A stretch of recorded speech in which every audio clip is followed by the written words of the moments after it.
की काही लोकांना असं वाटतं महानगरपालिकेची निवडणूक म्हणजे गल्ली बोळामध्ये दादा तयार करण्याची निवडणूक आहे. ही गल्ली बोळातला दादा तयार करण्याची निवडणूक नाही आहे. ही शहराचं भावी नेतृत्व तयार करण्याची निवडणूक आहे आणि म्हणून या निवडणुकीकडे गांभीर्याने पाहिलं गेलं पाहिजे.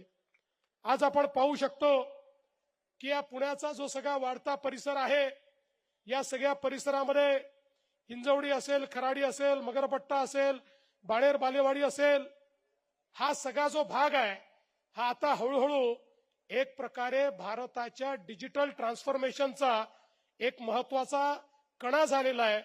आणि आता या ठिकाणी केवळ सेवा देणारं नाही तर निर्मितीचं शहर म्हणून देखील या पुण्याकडे आपण सातत्याने पाहत असतो. आणि म्हणून एकीकडे मॅन्युफॅक्चरिंग आणि दुसरीकडे आयटी या दोन गोष्टींनी पुणे हे सर्वश्रुत आहे. पण त्यासोबत आपण जर बघितलं तर साधारण आम्ही अंदाज घेत होतो पुणे हे किती आंतरराष्ट्रीय शहर आहे बघा. या ठिकाणी 90 देशातले लोक वेगवेगळ्या आस्थापनांमध्ये काम करताना किंवा वेगवेगळ्या आस्थापनांकरता काम करताना आपल्याला पाहायला मिळतात. आणि म्हणून या ठिकाणी आपण जर विचार केला तर एक मोठं ऑटोमोबाईल क्लस्टर आहे चाकण तळेगावमध्ये.